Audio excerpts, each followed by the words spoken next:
Nous avons avec nous en ligne le ministre des Services publics et de l'Approvisionnement du Canada, Son Excellence Jean-Yves Duclos. Comment ça va, Monsieur Duclos? Ça va bien, Jean-Ernest, merci et bonjour et salutations à tous ceux et celles qui nous écoutent. Alors, Monsieur Duclos, comme ça, le Canada a fait l'annonce d'un programme spécial pour permettre justement à des personnes de certain âge et de la classe moyenne, n'est-ce pas, qui ont un certain revenu, d'avoir, et ceux qui n'ont pas d'assurance privée, d'avoir des soins bucco-dentaires qui seront couverts par le gouvernement fédéral. Tout à fait. Et c'est parce que beaucoup de gens qui nous écoutent présentement, comme vous l'avez dit, ont des revenus moyens ou modestes et n'ont pas d'accès à une assurance privée.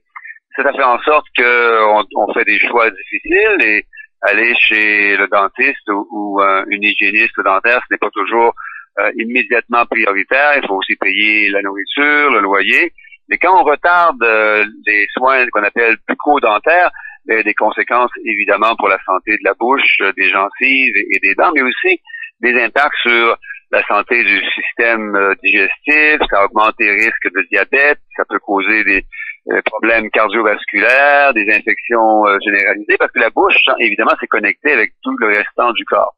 Donc, comme on constate que beaucoup de Canadiens et de la communauté haïtienne en particulier, n'ont pas les moyens, n'ont pas l'assurance privée pour le faire non plus, d'aller consulter un spécialiste et de recevoir des soins importants, on met ça en place. C'est pour les familles dont le revenu est inférieur à 90 000 $. On commence par les aînés, ceux qui nous écoutent qui ont 72 ans et plus, avec un revenu familial de moins de 90 000, sans assurance, ont reçu au cours des dernières semaines une lettre de Service Canada qu'ils peuvent utiliser avec un numéro de téléphone, un code pour s'identifier, pour valider leur admissibilité. Plus tard, au printemps, à l'été, ils vont recevoir une trousse de bienvenue s'ils sont admissibles pour leur donner accès à une clinique dentaire ou à une clinique hygiéniste et de recevoir des soins qu'on appelle préventifs et curatifs. Et là, c'est une excellente action de la part du gouvernement fédéral, mais ça nous surprend quand même qu'il y ait déjà une bisbille, paraît-il, avec le gouvernement du Québec qui prétend qu'il devrait être informé de la situation. En tout cas, le gouvernement du Québec dit que c'est une juridiction, la santé, qui est provinciale. Qu'est-ce que vous en pensez, Monsieur le ministre? En fait, ce programme est bon aussi pour le gouvernement du Québec parce qu'il étend la couverture très restreinte des programmes dentaires du gouvernement du Québec. C'est très restreint parce que il y a seulement certains soins pour les enfants de 9 ans et moins qui sont couverts. Les aînés ne sont généralement pas couverts. Les travailleurs non plus, sauf s'ils ont une assurance privée.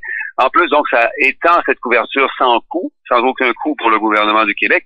Et ça fait en sorte que les gens ne sont pas malades et en raison d'enjeux de soins dentaires et se retrouvent à l'hôpital ou à l'urgence, qu'ils ont besoin de soins coûteux et douloureux parce qu'ils n'ont pas pu recevoir, par exemple, des soins de prévention bucco-dentaire.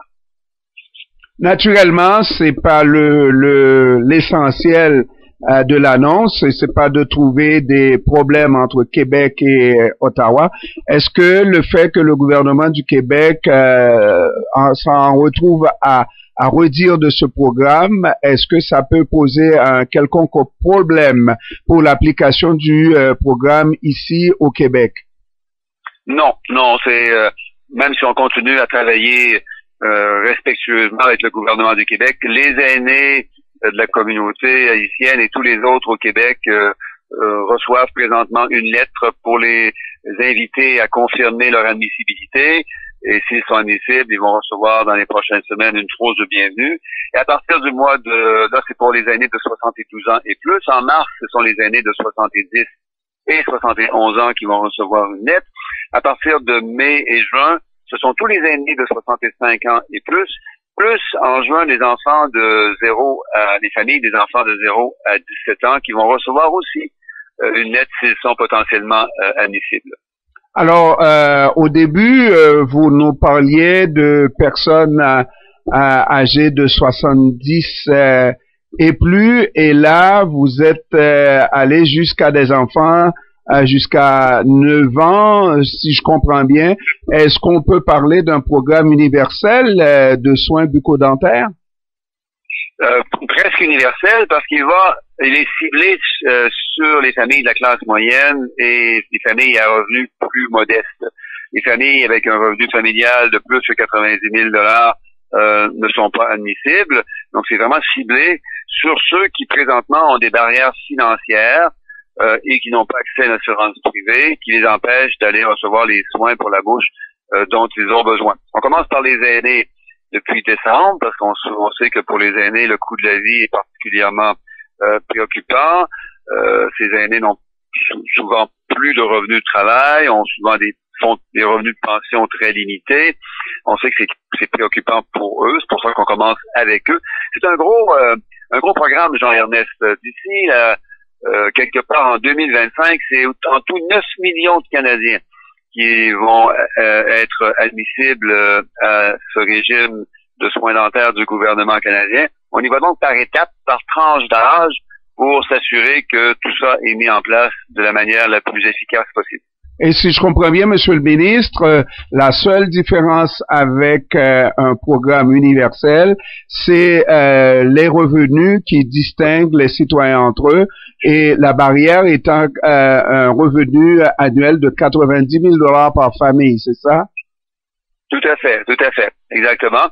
Et quand on reçoit donc cette trousse de bienvenue, si on est admissible, ben on a accès à des soins comme le nettoyage, les rayons X, ce qu'on appelle le détartrage. Le détartrage, c'est quand on enlève le tartre qui s'accumule sur les gencives et sur les dents, qui peut nuire à la santé des dents et des gencives. On peut recevoir ce qu'on appelle aussi des obturations, des plombages qui réparent les caries. Ça peut aussi aider à remplacer les prothèses amovibles. Beaucoup d'aînés on appelle ça des fois des dentiers ou des ponts, donc des prothèses qui sont amovibles, mais ces prothèses finissent par s'user avec le temps, et souvent les aînés attendent parce que ils ne peuvent pas aller voir un denturologiste parce qu'ils n'ont pas les moyens de le faire. Donc ces soins sont aussi couverts. Alors, Monsieur le ministre, vous avoir été chez un dentiste récemment, la nouvelle formule, c'est que le consommateur, enfin le patient, paye et ensuite se fait rembourser par ses assurances. Comment ça va se passer pour une assurance du gouvernement?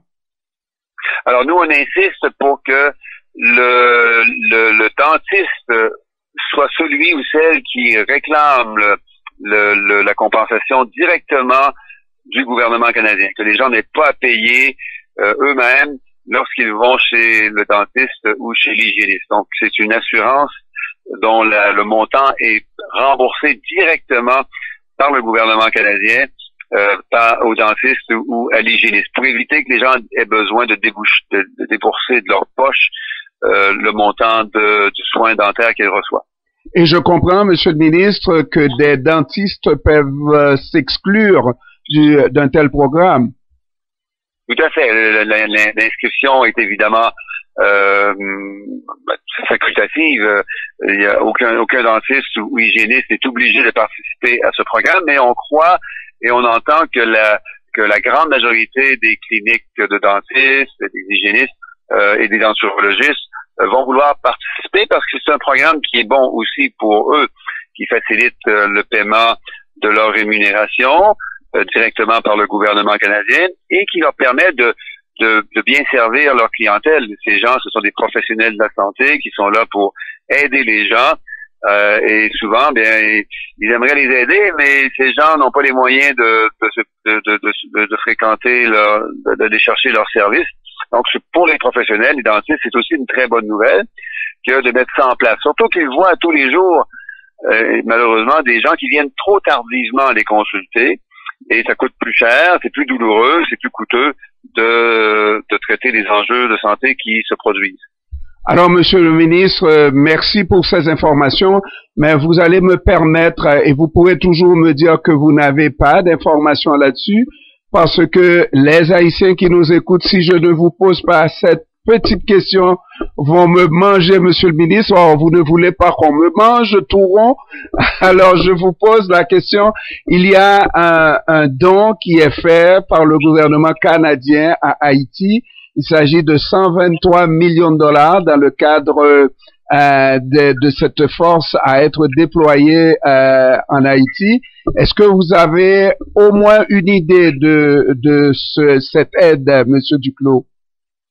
Oui, c'est une aide importante dans les circonstances terribles que les Haïtiens et Haïtiennes vivent en Haïti. Beaucoup de gens qui nous écoutent ont de la famille, des amis, connaissent des gens, savent à quel point la situation est difficile. Les gangs armés qui enlèvent et exécutent parfois des gens, le sentiment de terreur que la population vit. C'est pour ça que l'annonce d'hier, comme vous l'avez noté, était une annonce importante. Et il y a une partie de cet argent qui est pour soutenir la mission multinationale de sécurité qui va aider la population haïtienne. Il y a aussi des montants importants pour appuyer la police nationale d'Haïti qui a besoin d'aide. Depuis un bon bout de temps, le gouvernement canadien appuie la formation des membres de la police, mais il faut aller plus loin pour leur fournir plus d'équipements, plus d'appui de toutes sortes, et c'est l'objet de l'annonce qui a été faite hier. Alors, Monsieur Duclos, je vous remercie parce que je ne veux pas aller plus loin avec vous. Vous avez été assez gentil pour répondre à cette question. Alors, merci pour cette annonce et puis on se reparle, j'espère, une autre fois, Monsieur Duclos. Et ça me ferait grand plaisir, Jean-Ernest, et salutations à nouveau à tous ceux qui nous écoutent. Merci, au revoir. Au revoir.